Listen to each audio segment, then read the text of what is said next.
اعوذ باللہ من الشیطان الرجیم، بسم اللہ الرحمن الرحیم۔ السلام علیکم بیٹا، سیکنڈ ایئر۔ آج ہم سائیکالوجی کا دوسرا چیپٹر سائیکالوجی آف ہیلتھ شروع کرنے لگے ہیں۔ اس میں ہم صحت کی تعریف آج دیکھیں گے اور مطابقت کی تعریف۔ صحت کا لفظ جو ہے وہ عربی زبان سے ماخوذ ہے۔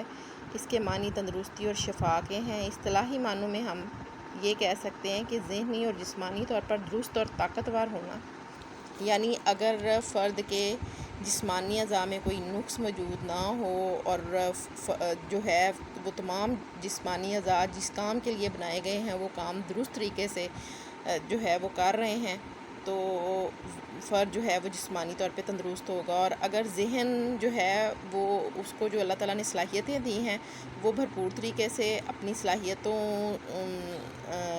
سے مستفید ہو رہا ہے فرد ان ذہنی صلاحیتوں سے، تو اس کا مطلب ہے کہ فرد جو ہے وہ ایک صحت مند شخص ہے، ذہنی لحاظ سے بھی اور جسمانی لحاظ سے بھی۔ ایک نفسیات کی بین الاقوامی تنظیم ہے جس کو WHO کہا جاتا ہے، ورلڈ ہیلتھ آرگنائزیشن جو ہے، یہ صحت کی جو ہے بین الاقوامی تنظیم ہے۔ اس تنظیم کے مطابق صحت کی تعریف جو ہے وہ ان الفاظ میں کی گئی ہے کہ صحت سے مراد کیا ہے؟ مکمل جسمانی، ذہنی اور سماجی بہتری۔ کیا میں نے کہا ہے؟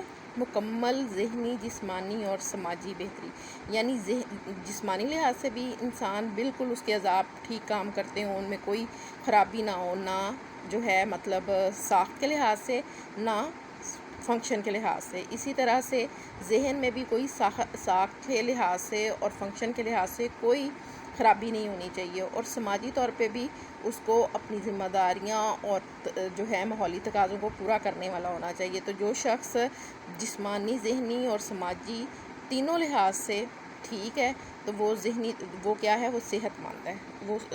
تو صحت کی تعریف کیا ہے؟ کہ مکمل جسمانی، ذہنی اور سماجی بہتری، یعنی جسمانی اور ذہنی بیماری کی عدم موجودگی میں اگر فرد جو ہے وہ ماحول کے تمام تقاضے اچھے طریقے سے بجا لا رہا ہے، اپنی ذمہ داریاں اچھے طریقے سے پورا کر رہا ہے تو فرد صحت مند ہے۔ اور اگر وہ ذہنی اور جسمانی بیماری کی اس میں موجود ہے اور وہ ماحولی تقاضے جو ان سے ہیں ذہنی یا جسمانی بیماری کے سبب جو ہے وہ پورا کرنے سے قاصر ہے، تو ایسے شخص کو ہم صحت مند نہیں کہیں گے بلکہ ہم اس کو بیمار کہیں گے۔ ٹھیک ہے، اب یہ ہے کہ مطابقت سے کیا مراد ہے؟ مطابقت ماحول کے مطابق ڈھلنے کے عمل کو ہم کہتے ہیں۔ کس کو کہتے ہیں؟ ماحول کے مطابق ڈھلنے کے عمل کو۔ ماحول کے مطابق ڈھلنے سے مراد ہے کہ فرد جس ماحول میں موجود ہوتا ہے وہاں پہ جو ہے ماحول میں جو موجود سماجی اور فطری رکاوٹیں ہیں ان کو جو ہے فرد دور کر سکے اور اپنی ضروریات کو پورا کرنے کے لیے اپنی کوششوں کو جاری رکھے، تو اس عمل کو ہم کیا کہتے ہیں؟ مطابقت کہتے ہیں۔ دنیا میں جتنے بھی جاندار ہیں وہ اپنی سروائیول اس وقت ہی قائم رکھ سکتے ہیں جب وہ جو ہے اپنی زندگی کے لیے، اپنی بقا کے لیے اپنی جو ایفرٹس ہیں ان کو جاری رکھتے ہیں۔ اگر وہ اپنی ایفرٹس ختم کر دیتے ہیں تو وہ اپنی زندگی کو کی بقا جو ہے اس کو قائم نہیں رکھ سکتے۔ فرد جو سا ہے وہ اپنے ارد گرد کے ماحول کا مشاہدہ کرتا ہے، اپنے اندر اور باہر پائی جانے والی صلاحیتوں کا جائزہ لیتا ہے اور پھر کوشش اور ایفرٹس کو جاری رکھتے ہوئے ماحول میں موجود رکاوٹوں اور مسائل کو اوورکم کر لیتا ہے، یعنی اپنے آپ کو ماحول سے موافق بنا لیتا ہے۔ فرد کی موافقت کی یہ جو صلاحیت ہے یہ فرد کی نسل اور اس کی بقا کی ضامن بنتی ہے۔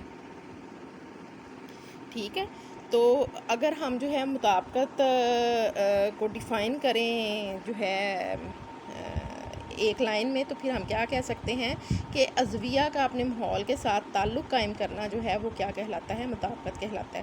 یا مطابقت کی ایک اور ڈیفینیشن ہم اس طریقے سے بھی کر سکتے ہیں کہ مطابقت سے مراد عضویہ اور اس کے ماحول کے درمیان پایا جانے والی جو ہے مکمل توازن کی وہ حالت ہے جس میں فرد یا عضویہ کی تمام ضروریات پوری ہوتی ہیں اور اس کے تمام افعال بھی بخوبی سر انجام پاتے ہیں۔ ٹھیک ہے، اور اگر اس کو انگلش میں ڈیفائن کریں تو ہم کیا کہیں گے کہ adjustment is a state of complete equilibrium between an organism and its environment, a state wherein all needs are satisfied and all organismic functions are being carried out smoothly. ٹھیک ہے، تو پھر اس کو ہم کیا کہیں گے؟ ایڈجسٹمنٹ یا مطابقت. مطابقت کی اصطلاح کوئی نئی اصطلاح نہیں ہے، ٹھیک ہے. مطابقت کی اصطلاح ہمیشہ جو ان سے ہے سماجی نفسیاتی مطابقت کے لیے استعمال ہوتی آئی ہے. ہر انسان کو زندگی میں مشکلات اور مسائل کا سامنا کرنا پڑتا ہے. بعض لوگ ان مسائل کا جو ہے وہ جوان مردی سے، حوصلہ مندی سے جو ہے ان کو فیس کرتے ہیں، ان کو کنفرنٹ کرتے ہیں اور اپنے ماحول سے مطابقت اختیار کر لیتے ہیں. ماحول کے مسائل میں موجود جو مسائل ہوتے ہیں، جو رکاوٹیں ہوتی ہیں، ان کے اوپر اوور کم کر لیتے ہیں اور اس طریقے سے وہ ویل ایڈجسٹڈ ہو جاتے ہیں. ٹھیک ہے، لیکن جو ہے یعنی ویل ایڈجسٹڈ لوگ وہ ہوتے ہیں جو معاشرے کے رسوم و رواج، طور طریقوں کے مطابق اپنے آپ کو ڈھال لیتے ہیں اور مسائل پہ قابو پا لیتے ہیں. ایسے لوگ اپنی صلاحیتوں سے بھرپور طریقے سے فائدہ اٹھانے والے ہوتے ہیں اور تمام جو سرگرمیاں ہیں، تمام جو ایکٹیویٹیز ہیں، ان میں حصہ لینے والے ہوتے ہیں، جس سے ان کی صلاحیتوں میں اور نکھار پیدا ہوتا چلا جاتا ہے اور وہ ماحول کے ساتھ جو ہے اور اس طریقے سے وہ ماحول کے ساتھ جو ہے صحت مندانہ ایکٹیویٹیز میں انوالو ہوتے ہیں اور ان کی صحت اور زیادہ بحال ہوتی جاتی ہے. جبکہ کچھ لوگ جو ہیں وہ ایسے ہوتے ہیں کہ جو ماحول کے ساتھ مطابقت میں ناکام رہتے ہیں. ماحول سے مطابقت میں ناکام رہنے والے زیادہ تر لوگ وہ ہوتے ہیں جو کہ اپنی ذمہ داریاں ٹائم پہ پوری نہیں کرتے ہیں، کاموں اور جو ہے کوئی بھی کام کرنے سے ہچکچاتے ہیں. ٹھیک ہے، اپنی ایفرٹس کو ترک کر دیتے ہیں اور جو ہے ماحول نہ تو وہ ماحول کے رسوم و رواج کے مطابق ایڈجسٹ کر پاتے ہیں، نہ جو معاشرے کی طرف سے لگائی گئی ذمہ داریاں ہیں ان کو جو ہے پورا کر پاتے ہیں، جس کی وجہ سے ایسے لوگ جو ہیں عدم مطابقت یافتہ یا میل ایڈجسٹڈ افراد کہلاتے ہیں. اور یہ جو میل ایڈجسٹڈ افراد ہوتے ہیں نا، یہ کئی قسم کے نفسیاتی اور سماجی مسائل کا شکار رہتے ہیں اور اگر یہ مسائل جو ہیں وہ شدت اختیار کر جائیں تو ان کو جو ہے ہم ایڈجسٹمنٹ ڈس آرڈرز جو ہے وہ کہتے ہیں. اور ایسے افراد جو کہ اپنی ذمہ داریاں پوری نہیں کر پاتے وہ اکثر جو ہے مطابقتی امراض کا شکار ہو جاتے ہیں. ٹھیک ہے.